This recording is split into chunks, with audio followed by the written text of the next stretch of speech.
blessed morning on the day 4 of the Feast of Tabernacles.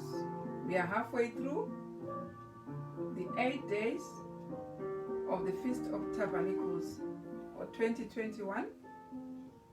We are now on the 4th day and we are still having more for 4 days. In other places, when they go towards the weekend or towards the Sabbath, they are packing, they are starting to pack, but they don't know that the feast goes until the Tuesday, so that it fulfills its 8 days as God has commanded. I want to welcome you all in the comfort of your homes, so we can continue to proclaim the appointed hours of which were ordained by God, as per letter. So we were seeing yesterday when we were studying this topic about these 3 sisters and their mother. We had a mother in the ancient Old Testament period, which is called the ancient Jerusalem. And then we have a modern Jerusalem, which we have seen in the Christian era as we started. We have seen that this modern Jerusalem had 2 sisters. So they became 3 sisters, meaning we saw on verse 45, 45, and 46 of Ezekiel Chapter 16 that this Jerusalem had a bigger sister, an elder sister called Samaria, and then a smaller sister called Sodom. So we see amongst these 3 sisters, one of them has got the covenant of God. And the covenant of God, the last covenant of God, is going to be established on one of them, which we identified as Jerusalem. And we saw that Jerusalem in the Old Testament, we saw Jerusalem had 2 tribes of Israel were given mercy, as we saw in Hosea chapter 2, chapter 1, verse 7. Mercy means God had mercy with the 2 tribes, and that's why some of them were left in the Holy Land. When Christ came the first time, he found them there. But the 10 tribes, which were under Samaria, when they were worshipping, they were not worshipping even at the door of the entrance in Jerusalem, as we saw in Exodus chapter 29, verse 42 up to 45. You see that where they were worshipping was at the door of the entrance. Why would they worship at the door of the entrance?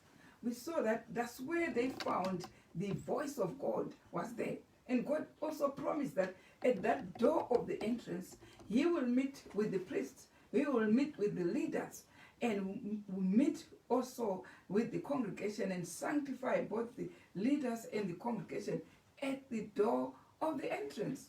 But the 10 tribes were also under Jeroboam, who ordained a feast which was on a wrong date, on the 8th month of the 15th day of the 8th month, instead of the 15th day of the 7th month. This is Jeroboam leading the 10 tribes under the place where called Samaria. And also another feast was ordained at Dan. So the feasts were all over the places.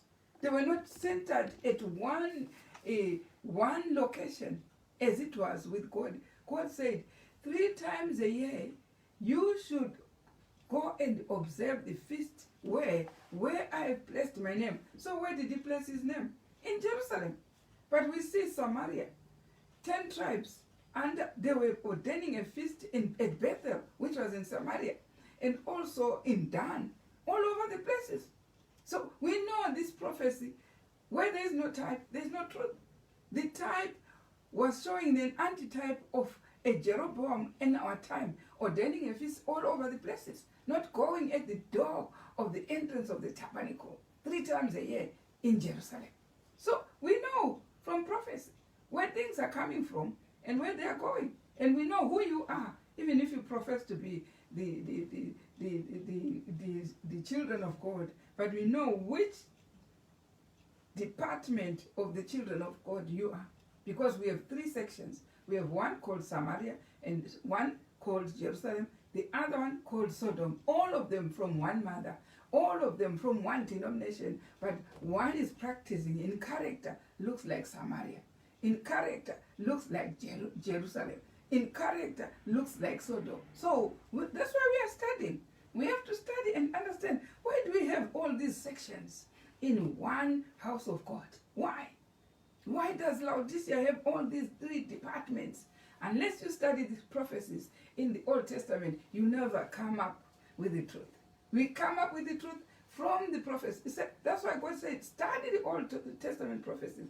They are them which testify of Christ. So you won't know about what is happening now without knowing from the Old Testament. So we know when people are not keeping the dates of the camp meetings and ordaining them all over the places in different dates, we know they are under the heading Samaria, one of the sisters of the 3 sisters. So let's go deeper about this ordaining of the feast in Samaria instead of going at the door of the entrance in Jerusalem, where the voice of God had been promised to come and sanctify the whole congregation, sanctify the whole leadership. But they were evading that place. Why would they evade? Now, I'm asking in our present time, is there a time where the church refused to worship at the door of the entrance? Is there? I say yes, there is. The answer is yes, there is. They refused to worship at the door of the sanctuary in Jerusalem. When was that? Right? They adopted a form of worship in Samaria in different dates of the Feast of Tabernacles. It's there. We see it. That's why they don't bother about the dates. That's why they don't bother about the place of worship.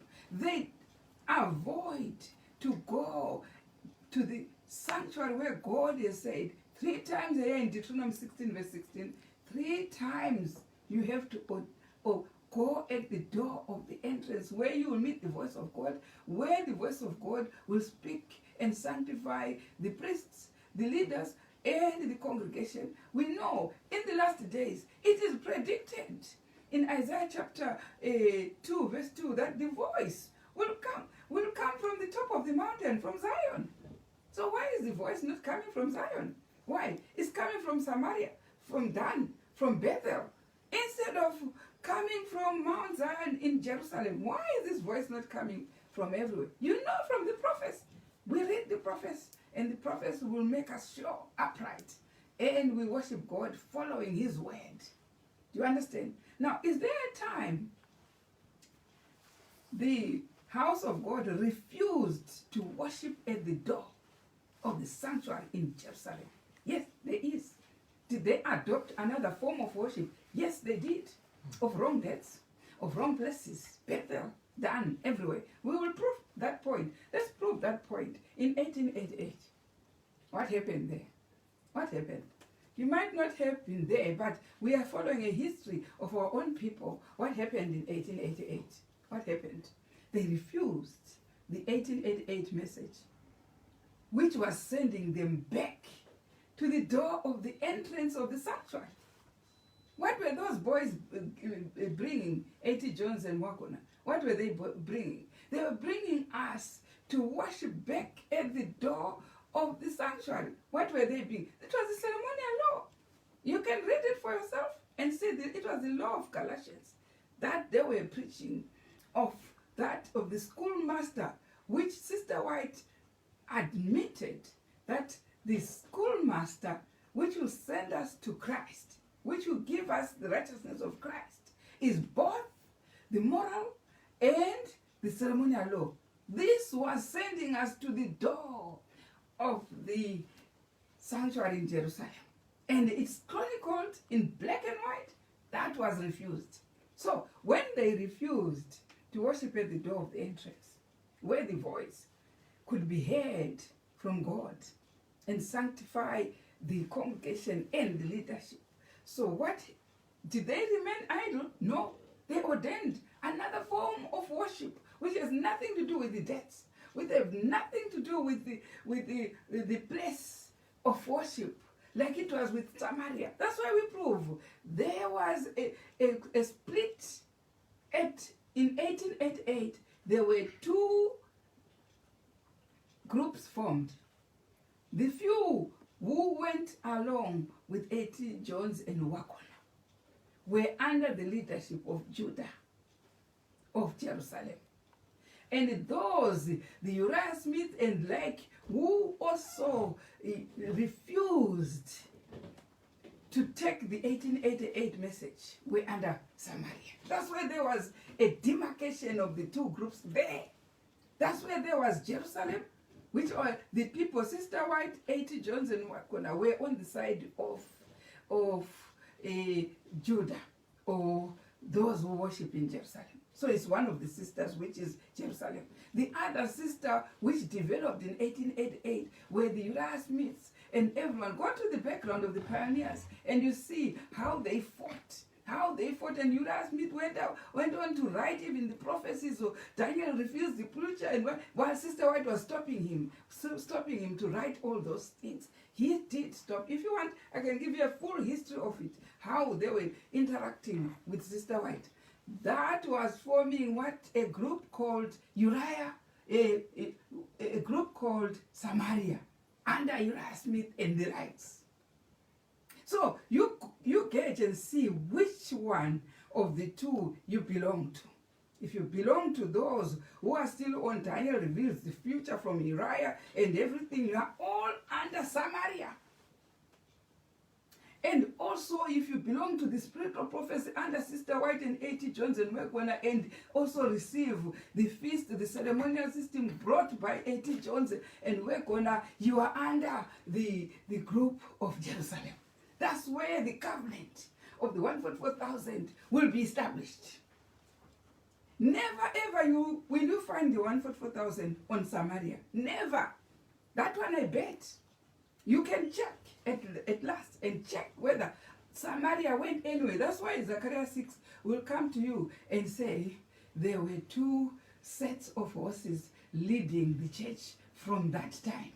One is the grizzled, pulling to the south country.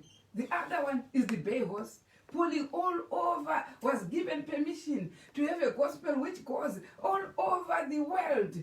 That's why we come to you in BSM TV right now with the message which goes all over in four corners of the world. Someone was asking me a good question. Where are you best? Let me tell you where I'm best. Four corners of the world, that's where I'm best.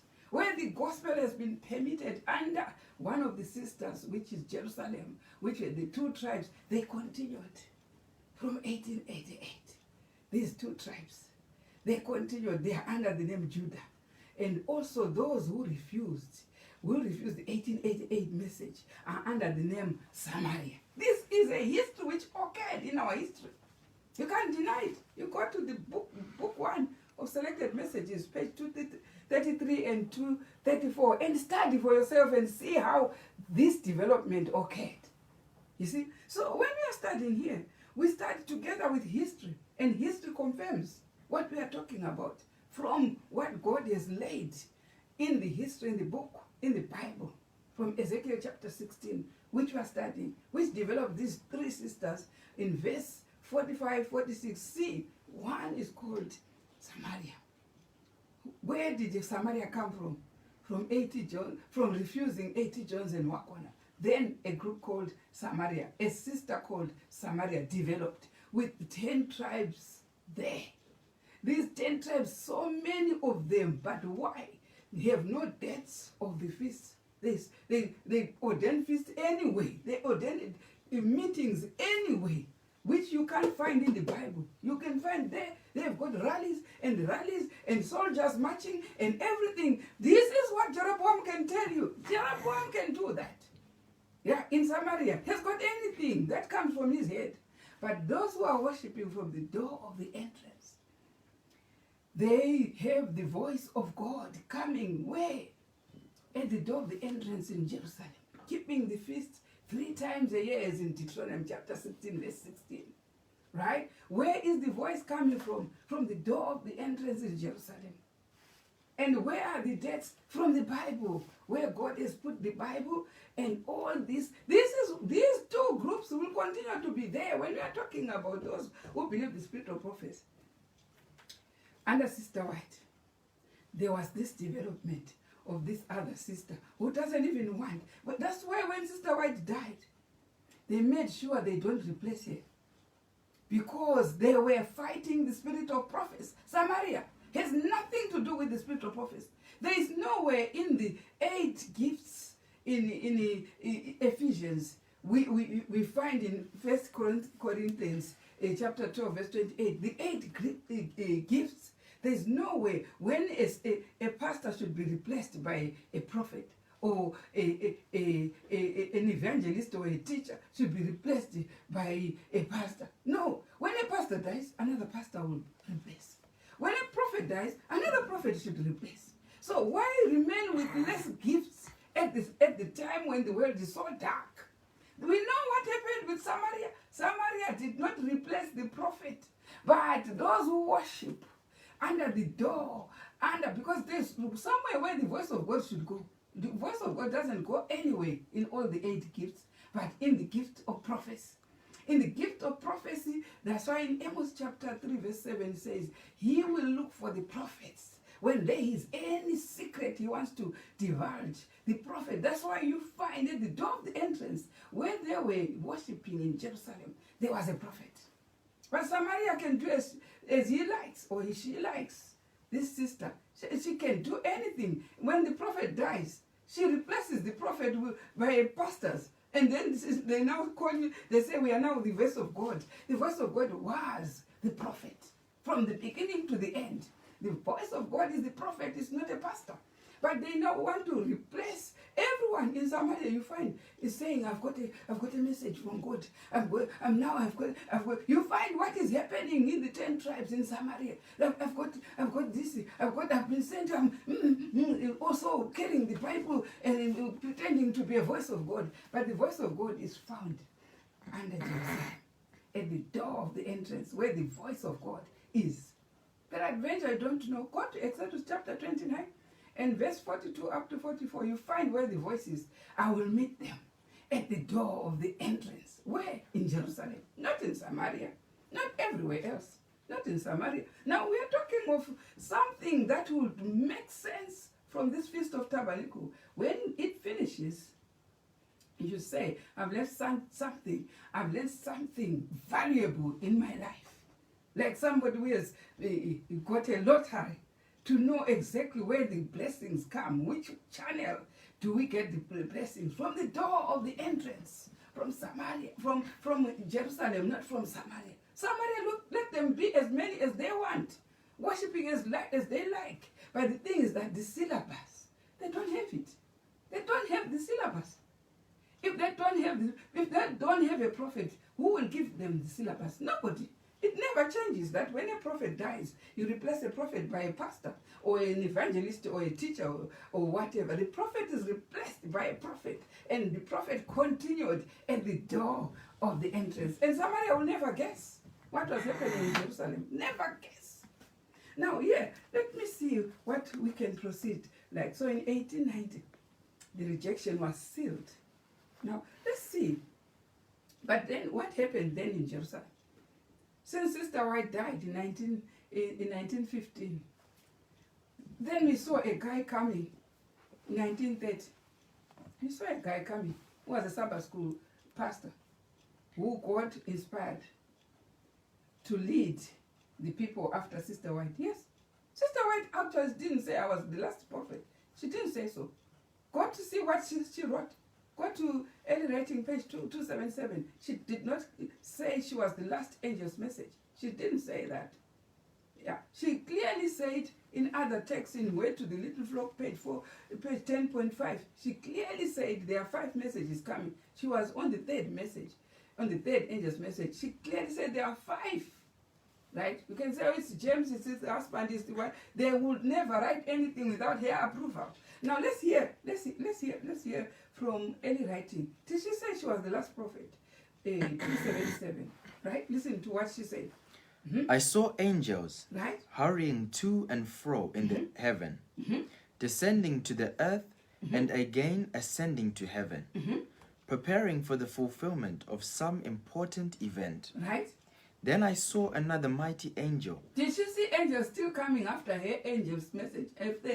She saw angels hurrying to and fro. And what? Then I saw another mighty angel, commissioned to descend to the earth, to unite his voice with the third angel and give power and force to his message. Right? Great power and glory were imparted to the angel. Mm-hmm. And as he descended, the earth was lightened with his glory. So did you see another message coming? To give power to the third. And I have said another somebody saying, now we now on the fourth angel, meaning the Revelation chapter 18. Then they say they now on the fourth. But then I said, okay, thank you very much for being on the fourth angel. But who then is the prophet? Because the third angel is the prophet. So you are on the fourth. So who then is the prophet of the fourth? Now is it the pastor now who is turned to be the prophet? But we know what is happening in Samaria. There is no prophet there. It's outside Jerusalem. There's no prophet in Samaria. Like it was with Jeroboam. He attended a feast. He was not even a prophet. He was a king. King Jeroboam. He was not even a prophet. There's no prophet out there. When they went into Jerusalem, the prophets took their own job description and made sure the voice of God was going through the prophet to the people, to the congregation, to the priest, to everyone. There, Jeroboam, you can go and the ordained feast in Bethel and everywhere, in Dan, everywhere, but without prophets. We know there's nothing happening there. As long as you profess with your own mouth, there's no prophet. There is no other word. You only stick to what was said by the prophet who was then before she died. Sister White, what she said, then that's what you stick to that.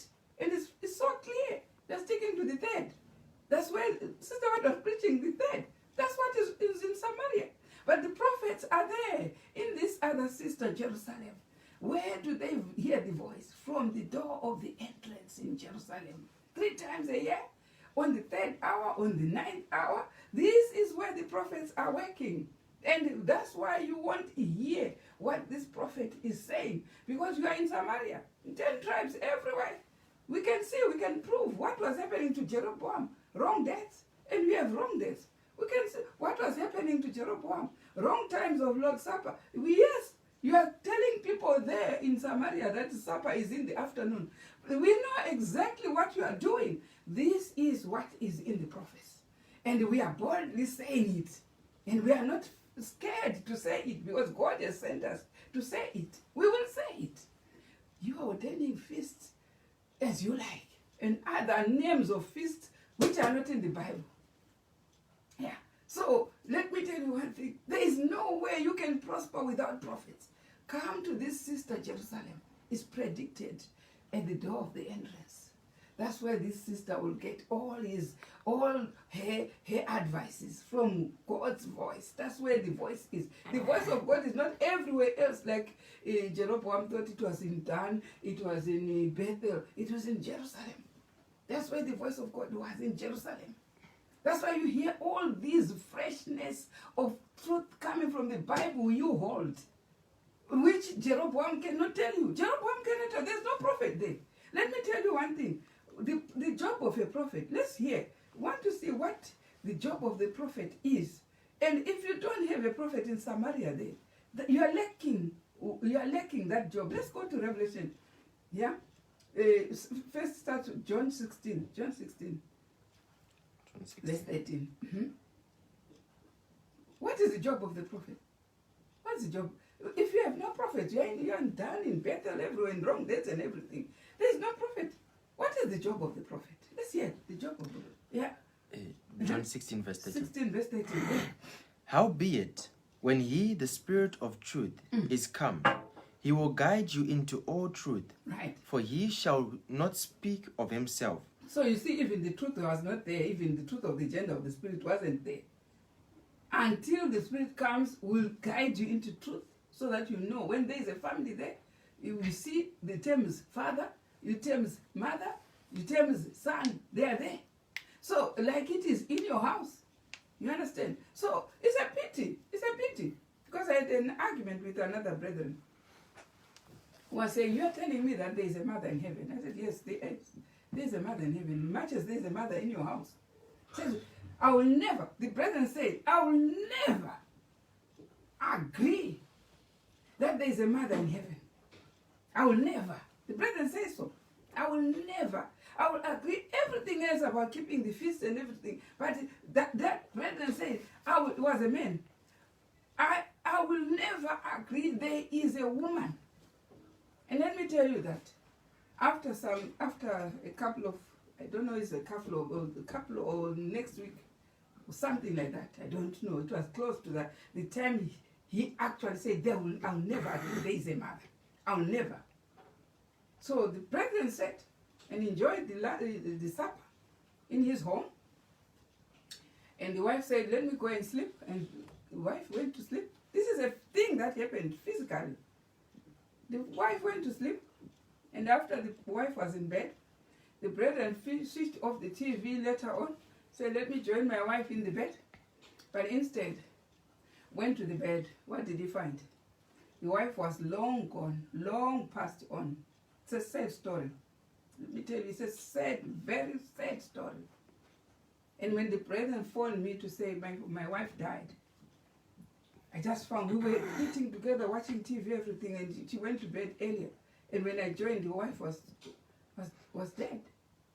I said, what? He says, yes, this is what happened, and this is what happened. But I only remembered that he had actually hit the floor to say, I will never agree that there is a woman in heaven. There is, until today, that brother did not marry again. He says, you will never agree that there is a woman. This is a living story, I'm telling you. It was after that argument. And I do not know what transpired. You can work out the maths yourself without me putting words into my mouth. But this is what happened in the following weeks. He found the woman who was dead in bed. And then I said, what? What is all this? So some of the things, you just solve them in your head and see what really happened. It's up to you to, whoever has ear, let him hear what the Spirit says. But when I'm saying, when the Spirit comes, the Spirit will lead you into all truth, including her own gender. This truth, when it says in Ephesians chapter 3, verse 14 to 15, says there's a family in heaven, and then you hear terminologies telling you that there's a father, terminology telling you that there's a son. So what is missing there? Then it says, when he was creating the earth, he says, let us make men in our image. So whose image is a woman? Tell me. Because the people who were created looked like the creators. So who looked like a woman? Now, it's up to you. It's a long story. But it's up to you to believe or not. The ball is in your hand to accept on. But we have been told there is a truth that had not been disclosed.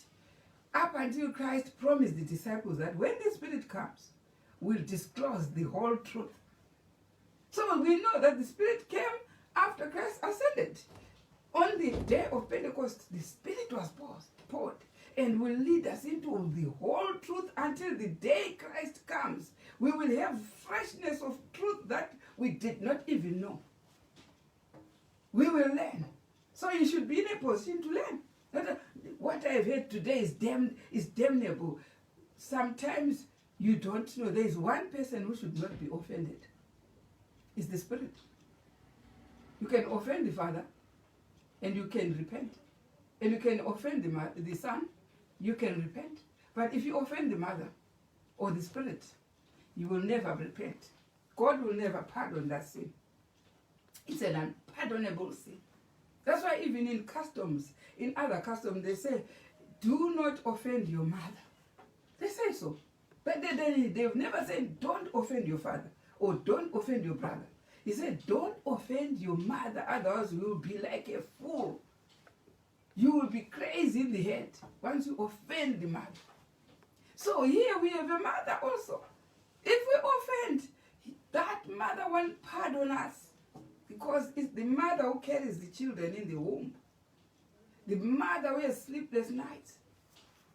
9 months carrying the children. That's why Christ was saying, you should be born again. Talking about the mother, the Spirit. You should be born again. Yeah? Because it's the mother who knows. Much as the father says, it's my son, it's my daughter, but the experience of the mother, the father does not even know what the mother is going through. is the Holy Spirit, which as children, we will be born of the Spirit. Now, let us go to our subject. We want to see the importance then of having a living spirit of prophecy. Because we have seen that the Spirit will lead us into all truth. Right? So if you declare Samaria that we don't have the voice of God, our movement of the third angel's message was founded by the spirit of prophecy. It's the spirit of prophecy which made us different from other people. It's the spirit of prophecy, is the prophet who actually informed us that Christ entered the Holy of Holies on 22 October 1844. So you can see we have got all these truths that other people don't have because we are the prophet. But when that prophet dies, there's still truths to come. But when you shun the prophet and say this gift of prophet, we never have it, we are only going to believe in this prophet or on the prophets who died, like Sister White, like Jeremiah, like Isaiah, they all died. Yes, their information is correct. But we need a prophet of our time who are living, who will continue to disclose the truth to us. Now here is saying, the Spirit will lead you into... let's go to Revelation chapter 2, verse 17.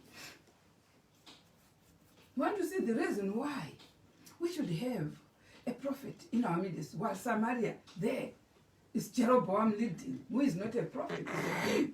Now listen, let's read verse 17, Revelation 2, verse 17. Mm-hmm. He that hath an ear, right, let him hear what the Spirit saith unto the churches. Right. So what is it that speaks to the church? The Spirit.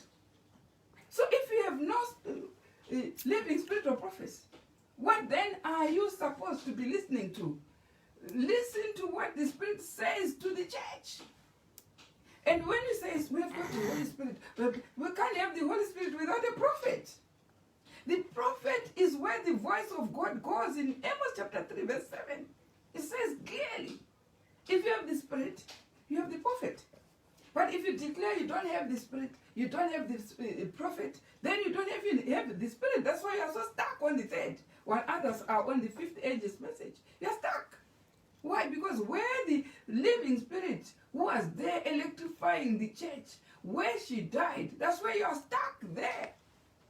And when in 1930, when V.T. Hotef came in 1930, you wouldn't see, because you're in Samaria there. You are in Samaria there. That's where V.T. Hotef came, was raised as a Sabbath school teacher, and started to preach the fourth angel's message. 1930, it happened.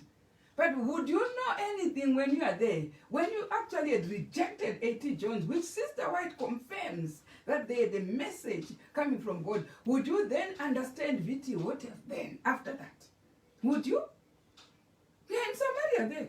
Ordaining feasts, different dates, that don't be the Bible. Different. You are actually even labeling all the feasts that are in the pagan world. There. How would you guess the message from A.T. Jones? How would you guess the message from V.T. whatever? How would you guess? Because they are at the door of the sanctuary in Jerusalem. You are Samaria there. You are Samaria there. Now let's hear. Let's hear on Revelation chapter 3 verse 19. We know 3 verse 19. Have you gone to 2 verse 17? Mm-hmm. All right. Let's go to 12 verse 17 again. Right? Mm-hmm. 12 verse 17. Mm-hmm. So we see what is the work of the Spirit. Now let's go to 12 verse 17. And the dragon was wroth with the woman, and went to make war with the remnant of her seed, right, which keep the commandments of God, and have the testimony of Jesus And Christ. what is the testimony of Jesus? It's the spirit of prophecy. Yeah. How would Samaria know there is a prophet? Because they were keeping the commandments and the testimony. They have a testimony. They have the prophet. And Samaria cannot have a prophet, because these were keeping the commandments. And when you say the commandments and the laws of God and have a prophet, you can't have a prophet and not keep the statutes. The prophet, when the prophet is there, that's why Moses wrote the statutes. He was a prophet.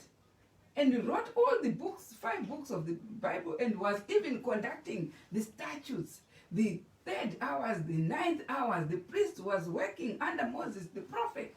That's why we needed a prophet for them to walk out of Egypt, to be preserved in the wilderness, and also to enter into Canaan. When Moses died, God did not say, now you know what Moses wrote. No, he had to raise another prophet, Joshua, to lead. Because there is no way God will operate without a prophet. Without a prophet at the door of the sanctuary. The prophet's office is at the door of the sanctuary. We have been promised, under 2,300 days shall the sanctuary be started. It is started in 1844. Sister White was the prophet at the door. And even when these two guys came, why? Because God wouldn't use Sister White. Because already the likes of the Samaritans who were there had rejected Sister White then. They were already questioning her. Why would they send her for mesmerism? Because they did not believe in Sister White. And God wouldn't send the message, with the 1888 message with Sister White. It was not going to be accepted. So God had to raise these two boys, A.T. Jones and Wagon.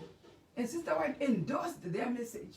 It was for both the moral and the ceremonial law was supposed to be taken to bring us to Christ. Until today, Samaria didn't receive that message.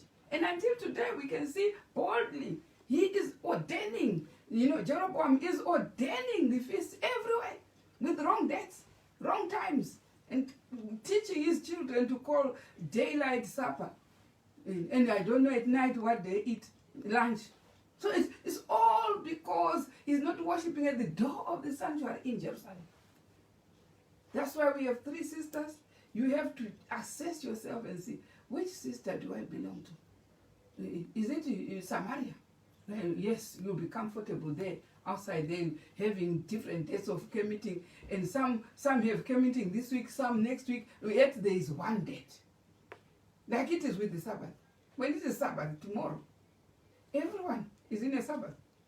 And when it is the feast, everyone is in a feast. But what is Jeroboam doing? Ordaining in wrong days. This next week, do it next week, and taking them all to the bush to camp. All things that are not in Jerusalem. In Jerusalem, go. The Psalm Ages will tell you clearly. They put the booths in streets, in houses, in corridors, in what, just to show they walked out of Egypt. And now the other reason for us to keep the camp meeting is not the booths. It's the in-gathering, which we preach that we are supposed to in-gather. So there's no more booths for us. So Jeroboam is still stuck with the booths there, stuck with the booths and taking people to the, to practice, sacrifice the whole week in the bush where there is no bed, no what, sleeping on the floor, sleeping on the sand and all the ants, everything. Why? Because he is not at the door of the sanctuary in Jerusalem, where he should be keeping this feast 3 times a year, and where the voice of God will command. And even Isaiah tells, in the last day the voice will come out of Zion, for in Zion shall be deliverance. Jeroboam is busy in Bethel, busy in Dan, everywhere. He's busy, does not even know, and says, I'm the voice of God. Since when should a pastor be a voice of God? In the Bible, the gift is the gift of the prophet, which is the voice of God. Now let's hear what is the relevance of having a prophet? What is it?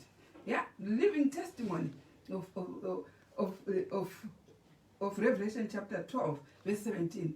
They have, the testimony of Jesus. Now let's go to Isaiah chapter 8, verse 16. Verse 16. Mm-hmm. Bind up the testimony. Right. Seal the law among my disciples. Right.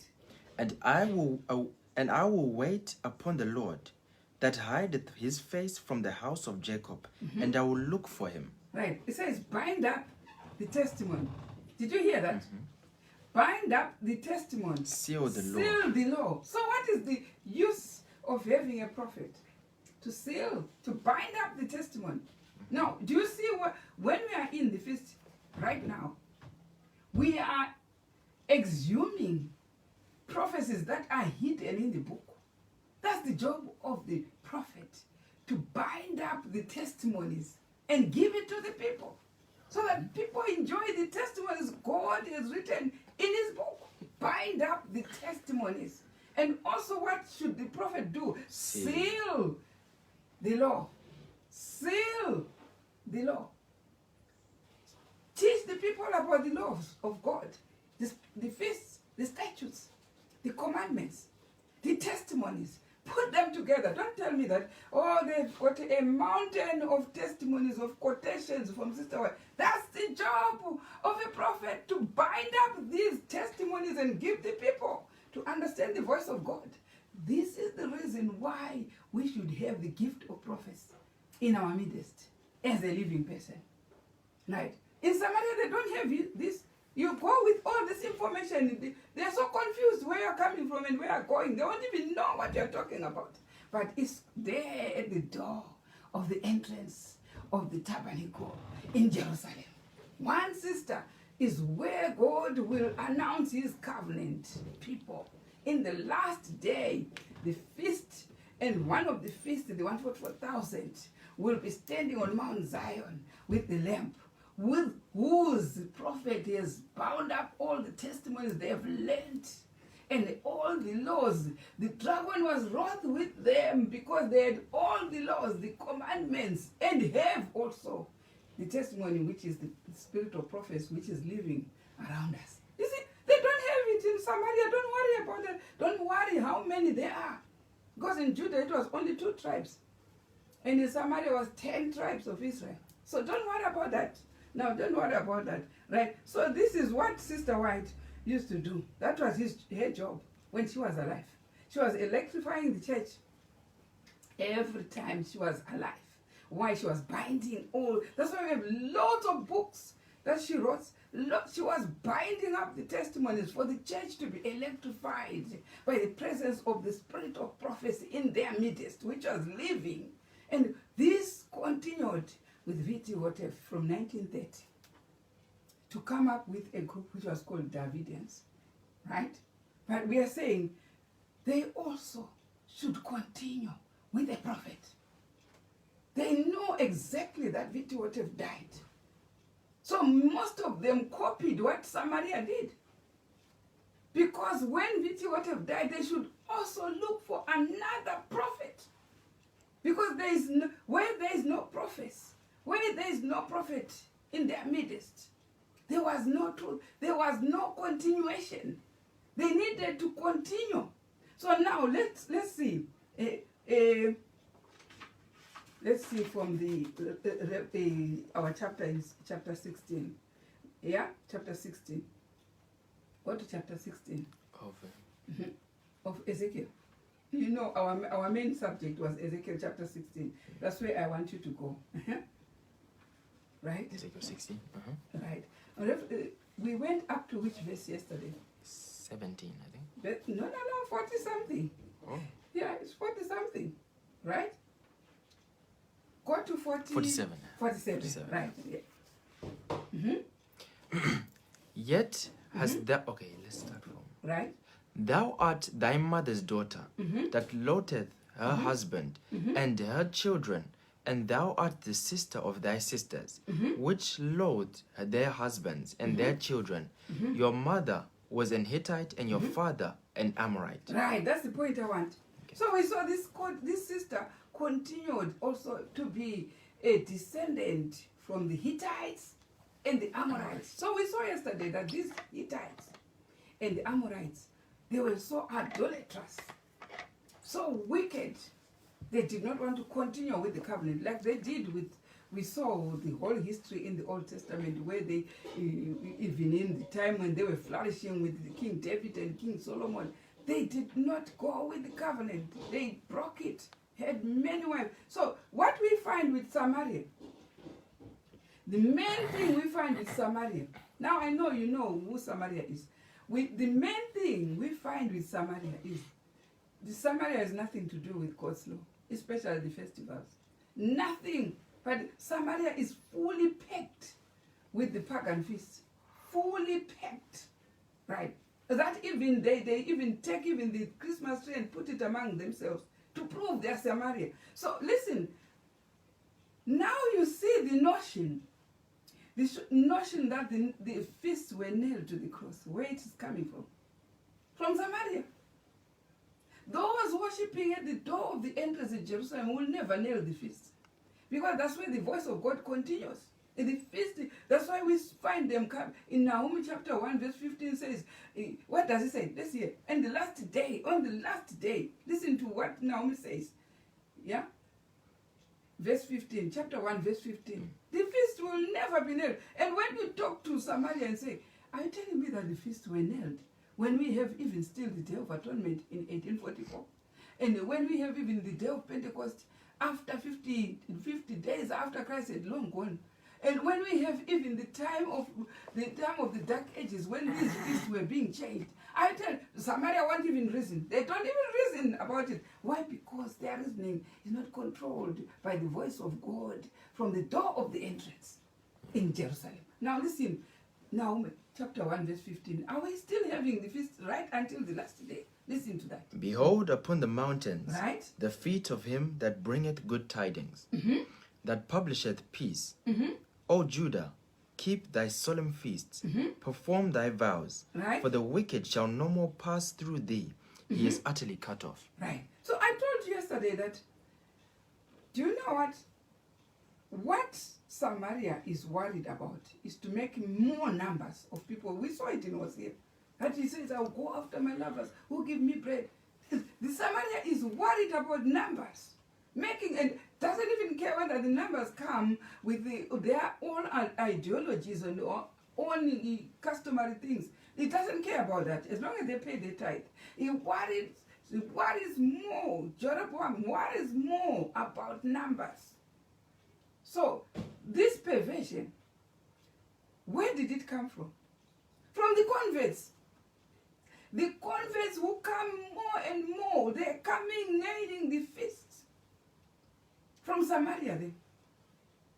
Because that's what was happening. So this is to avoid this erroneous idea that the Sabbath also, they also want even the Sabbath also to be nailed to the cross, these converts. So now Samaria tries to make sure they don't go to nail the Sabbath, otherwise they will come up clear to be against the Sabbath keeping people. You understand? So to avoid this erroneous idea that the Sabbath was also nailed to the cross, what happened to the pioneers? I'm telling you what history tells us. What the pioneers did, because they nailed all the feasts, and they try to justify about the camp meeting, and they say, sometimes they say it's not even a camp meeting, it's a revival. They try to justify about the Lord's Supper. No, we do oftenly. You see, they try all those things, but then the converts are coming and pushing Samaria to say, let's even blot even the Sabbath. You understand? So the pioneers, to avoid blotting also the Sabbath, nailing to the cross, yeah? They now said, no, we have two laws. There are two laws. One is moral and one is ceremonial. And they will tell you that in the ark, you find what is called the moral. But they will tell you that, but the ceremonial is not right in the ark, is on the sides of the ark, right? That's where they were kept, and on the side, they are not kept right inside the ark. So that's why we are abolishing the feasts, because they were on the side. But this one, which was right inside the ark, is what we now keep. These are the reasons coming from Samaria, you know. So the notion to nail the feast, did not originate from the pioneers. The pioneers didn't say the feasts were nailed. But we know it came from the converts who were flooding the church. Like it is in Revelation chapter 12, verse 17. It says, verse 15, it says, now when the woman fled to the wilderness, so many converts came, which is says the dragon took so much water and flooded to the woman. So these converts coming, these Protestants coming with all these notions, and then he says, no, we are now only, you can blot also the feast because they were on the side of the ark. But this one, which was inside the ark, is the moral law, is what we keep. Do you understand? So they make all these explanations so that those flooding they are not obliged to keep the feast. They now stress on them to keep the Sabbath. This is what the pioneers were doing. So in order to substitute this distinction, that they have to deny that the moral law contains a ceremonial element. They don't want to admit that the moral law had some element of ceremonial. Does it have some element of ceremonial? Yes. What element? Because they are seen going to church on Sabbath. That's an element of ceremonial. Because the moral law does not say go to church on Sabbath. No. So in the moral law, when they want to keep this, the pioneers, when they wanted to keep the Sabbath, they said, instead of resting at home, let's go to come together. So instead, they are now keeping this moral law with some ceremonial concept. And then they say, they don't want to blot that. They don't want to blot that, because if you are to keep the 10 Commandments only, so why are you going to church? Why are you going to convocate? Because it's only on a feast. Leviticus chapter 23, verse 1 to 4. That's when you find the Sabbath. It says it's a convocation. It's a first feast on that chapter. So when you kept that first feast on that chapter, why not keep the rest of the chapter? You have already said that chapter is good. You are keeping that first feast. By convocating, that's a feast. There is no way we are commanded in the 10 Commandments to convocate. So they wanted the Protestants to believe that now we are keeping the moral, but they only want also to make a distinction with those who are keeping feast by saying our keeping the 10 Commandments we want also to come together. But they don't know that by coming together they are on Leviticus 23. This is what the pioneers were. And the books, that book also, on the side of the ark, the ceremonial law, is full of, they say it's full of moral principles. What are these moral principles? The other, it says all those on the side of the ark, it's got moral principles. So this is why we also accept these moral principles. They also, have to dissect, that book into even smaller and smaller parts. Because the first one of the feast in Leviticus 23, you see, it's a smaller part. They dissected the 10 Commandments to say to accommodate the feast of the Sabbath, so that they are seen also convocating. You see, there is some dissection, but the rest of the feast, they are not. They also further continue with the ceremonial law on tithe. Did you understand? So that when we convocate, then they say, you pay your tithe. They can't even prove to you that this is a ceremonial law. No, they say this is a requirement. They're God touching the ceremonial law, but they prove we are only on the moral, but they're touching it on the Sabbath, coming together, which the 10 Commandments does not command. And also the 10 Commandments does not command any tithe. It's a ceremonial law. So they dissect and pick and choose what could do, explaining to these new converts. You understand? Let me tell you one thing. Samaria has a lot to change. That's why God says in early writings, page 66, we have a lot to unlearn. And many things to learn. And a lot. You cannot just pick and choose and pick and that's why God said that's Babylon. It's confusing. It's confusing because once you say you are only keeping one law, which is moral, stick to it. Why dissecting and also pinching some of these ceremonial elements coming, and then you would say we're no longer keeping the ceremonial law. The very Sabbath, when you go to church, you are keeping the ceremonial law. And the very tithe, when you demand it, it's a ceremonial law. Yeah. The very clean meats which are there, it's a ceremonial law. So when you want to base your faith on the moral law, stick to it. Stick to it. And then at the end, you are found keeping the camp meeting in wrong dates. So they're picking and picking so that they don't come up clear, distinct to say they are not God's people. You understand? So this is what is happening. Samaria tries by all means to evade Jerusalem, to evade what God has said.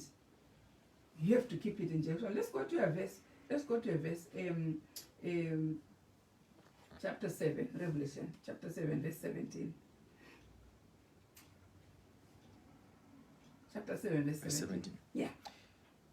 For the Lamb, which is in the midst of the throne, shall feed them. Right. So what is it that the 144,000, starting from those who are worshipping from the door entrance, that's Jerusalem, far from what Samaria is doing, but those who are worshipping from the door of entrance, which are those, the entrance of the sanctuary laws, the feasts, the statutes, and the third hours, the ninth hours, these are the daily.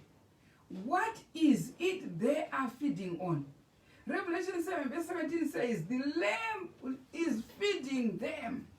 That's why the Lamb is standing with the 144,000 on Mount Zion, because he was busy feeding them on the door of the entrance, not where Samaria is. Samaria won't be fed by the Lamb, because the Lamb operates with the prophet at the door of the entrance. This is what happened. Now go to another verse, Isaiah 40, verse 11. Yeah. How does he feed the Lamb? How does he feed? The Lamb is feeding the 144,000, the people who are getting the seal at the door of the entrance. So it depends where you want to go. If you want to go in the kingdom and walk with the Lamb, whithersoever you go, at the door of the entrance, with this sister called Jerusalem, not Samaria. Now let's hear the 40 verse 11. He shall feed his flock like a shepherd. So we are talking about Jerusalem now, because we saw what Samaria is doing. It's neither having a prophet, nothing.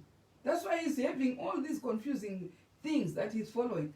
But here we are seeing this sister called Jerusalem. Her children are being fed by the Lamb. At the door of the entrance. How? Through a prophet. Now, what else? Here, the same verse 11. He shall feed his flock like a shepherd. He feeds this flock under this sister Jerusalem like a shepherd. Where? At the door, with the statutes and judgments, everything he has given his prophets.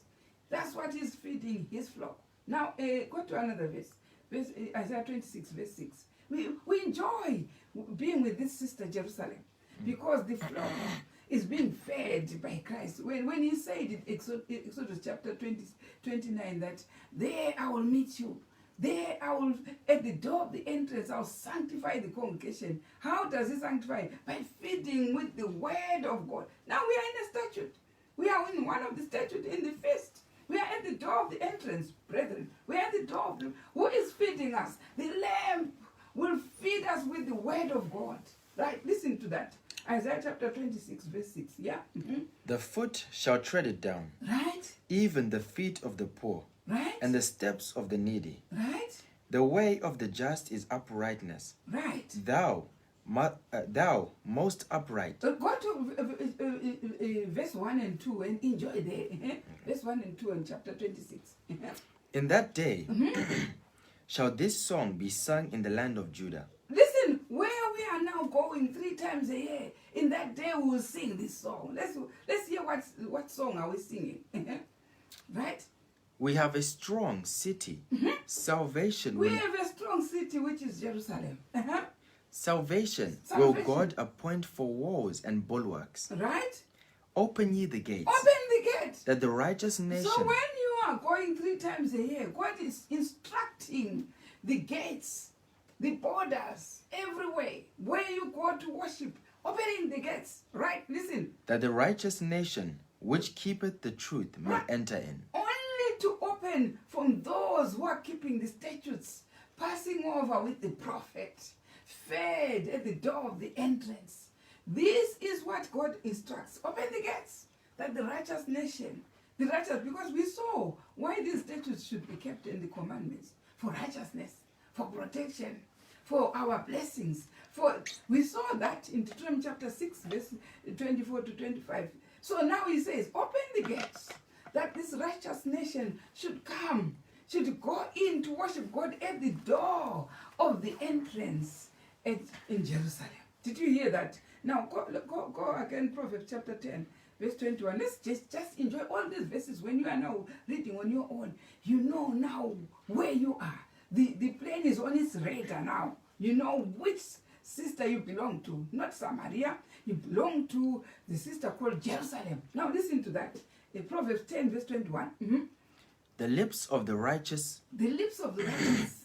The lips of the righteous feed many. Read it again. The lips of the righteous feed many. They feed many. But fools die for want of wisdom. Listen, there is want of wisdom in Samaria. The Jeroboam, when you saw the quotation from the Spirit of Prophets volume, when we studied the other time at night, go back to the video where the question and answer on the Feast of Tabernacles. You see that quotation, it says, this incident where Jeroboam was ordaining feasts outside Jerusalem, in Bethel, on a wrong date, it led the whole congregation of the 10 tribes of Israel into idolatry, into its idolatrous practices. Now he says, those under this sister Jerusalem, open the gates, because they are coming to feed at the door of the entrance. Open their gates, so that these righteous people can come and enjoy, because the law shall proceed out of Zion. Right? So that's why you meet now all these verses in the Old Testament. They are talking of this sister, Jerusalem. Right? Let me give you another verse so you can enjoy. Let's just enjoy Micah 7, verse 14. Right? 7, verse 14. Feed thy people with thy rod, right? The flock of thine heritage, which dwell solitarily in wood. Right?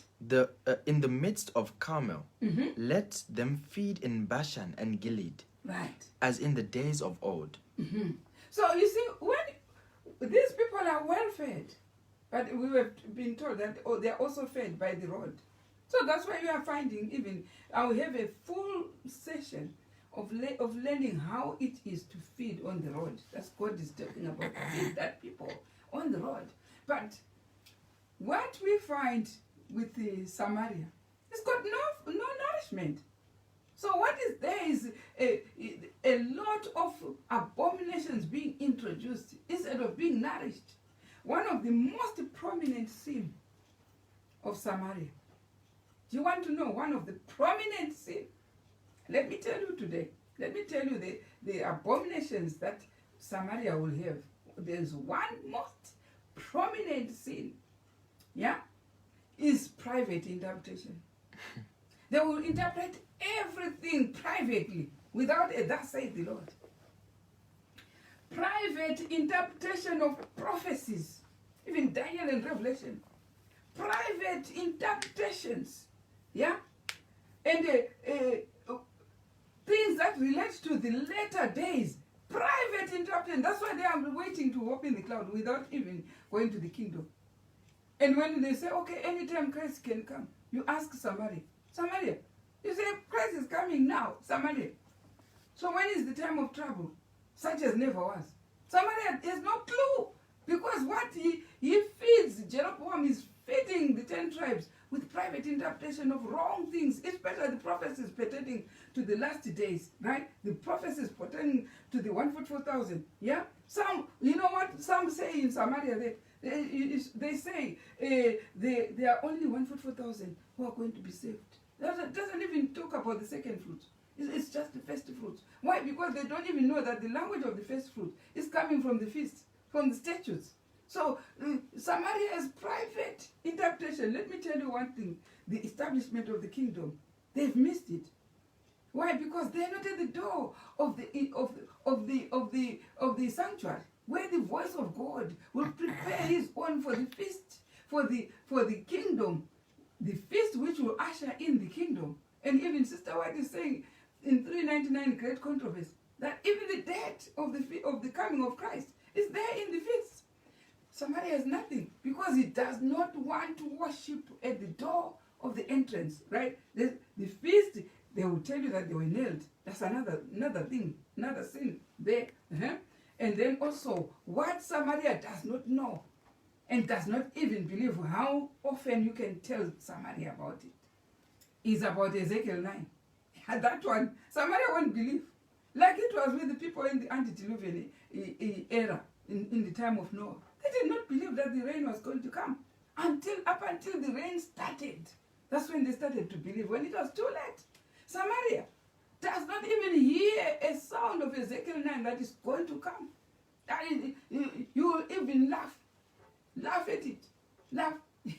So you find the purification of the church by Ezekiel 9, Samaria doesn't know. And also, Samaria does not know about the gathering process. Yeah, Samaria doesn't speak about this gathering. When you are being told the people will go from one city to another, and let's go speedily to worship before the Lord, I will go also. He has no clue about all these prophecies. Samaria, because it's not at the door where the voice of God is uttering, where the law, where the testimonies, where the prophet will be informed at the door of the entrance to prepare a people who walk with Christ whithersoever he calls. You understand? Samaria doesn't that. So they only rejected 1888, but when they rejected 1888, that's why you find they don't even have the fourth angel and the fifth. They missed all that. Samaria has missed all that. The identity of who is Jerusalem and who is Jude, who is Jerusalem and who is Samaria. Now we have left one more child, Sodom. One more sister, Sodom. And because we have left Sodom, I don't want to drain your brain. We meet on Sabbath. Who is Sodom? Who is Sodom? Sodom needs a full day on its own. Who is Sodom? We have dwelt much on Samaria, dwelt much on Jerusalem. But there's a third sister. We should deal much with this sister. They are all in the house of God. Sodom. These characters, Samaria, Jerusalem, Sodom. Who belongs to them? Who belongs? You should be able to know where you belong. And Samaria also should be able to know. Sodom, we have not talked much about Sodom. We're going to tackle Sodom tomorrow. If you will be there tomorrow, we will meet at 10 o'clock tomorrow, talking about Sodom. Who is Sodom? Who is Sodom? May God bless the Feast of Tabernacles.